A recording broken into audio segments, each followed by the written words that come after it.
আসসালামু আলাইকুম। তো গাইজ আজকে আমরা ঢাকার উদ্দেশ্যে যাচ্ছি। এই পদ্মা সেতুতে চলে আসলাম। বাগেরহাট থেকে আমরা রওনা হইছি। পদ্মা সেতুর অসাধারণ ভিউ আমরা একটু মুঠোফোনে বন্দি করলাম। তারপরে চলে গেলাম আমরা বাস থেকে নেমেই আমরা রিক্সা নিলাম। রিক্সা নিয়ে চলে গেলাম মতিঝিলে যাওয়ার উদ্দেশ্যে রিক্সা নিছিলাম। মতিঝিল যেয়ে আমরা ওইখানে নামবো। নামার পরে মেট্রো রেলে অনেকদিন ধরে শখ যে মেট্রো রেলে চলবো। তাই মেট্রো রেলের উদ্দেশ্যে মতিঝিল আসতেছি আমরা। তো দেখতে থাকুন আমরা কোথা থেকে যাই। এই মতিঝিল চলে আসলাম। এখন মতিঝিলে স্টেশনে উঠতেছি। এই সিঁড়ি রয়েছে। আপনার কষ্ট করে হেঁটে ওঠা লাগবে না। এখানে দাঁড়ালেই আপনাকে নিয়ে যাবে উপরে। আমার এই ছোট ভাগ্নে সাথে আছে। ও দেখুন দাঁড়ায়া রইছে। সাইডে লিফটও আছে।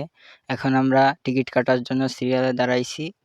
টিকিট কাটতেছি। দেখুন কিভাবে আমরা টিকিট ক্রয় করতেছি। তো ওইখান থেকে টাকা দিয়ে দিলাম। টাকাটা নিয়ে গেল। কে জানি না হয়তোবা। টাকাটাও কে ব্যাক দেবে জানি না। এটিএম এর সিস্টেম। তারপরে চলে আসলো। টিকিট চলে আসলো আমাদের কাছে। ২ টা টিকিট নিছিলাম আমরা। দুজনে ছিলাম আমি আর আমার ভাগ্নে। গেছিলাম একটা উদ্দেশ্যে। যাই হোক দেখুন টিকিটটা দিছে। টিকিটটা পাঞ্চ করে আমরা ভিতরে ঢুকছি। এখন মেট্রো রেল আসতেছে। মেট্রো রেল আসলে মেট্রো রেল থামলে আমরা মেট্রো রেলে উঠবো। মেট্রো রেলে উঠে আমরা চলে যাবো আগারগাঁও। আগারগাঁও যাওয়ার উদ্দেশ্যে আমরা টিকিটটা নিছিলাম। ওইখানে লোকেশন দিতে হয় কোথায় যাবেন আপনি। তাই লোকেশন দিয়ে আমরা টিকিট কেটে এই ভিতরে ঢুকছি। এখন ওয়েট করতেছি থামলে গেট খুলবে। তারপরে আমরা ভিতরে যাবো। তা দেখতেছি প্রত্যেকটা বগিতেই লোক অনেক। অনেক লোকের ভিতরেই ভিড়ে দাঁড়ায়া, দাঁড়ায়া যাইতে হচ্ছে। তাও খুশি ছিলাম যেহেতু ভিতরে এসি ছিল।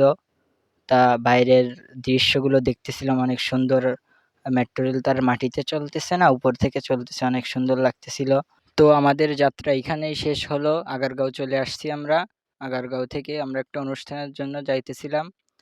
অনুষ্ঠান শেষ করে আবার ফিরবো ইনশাআল্লাহ।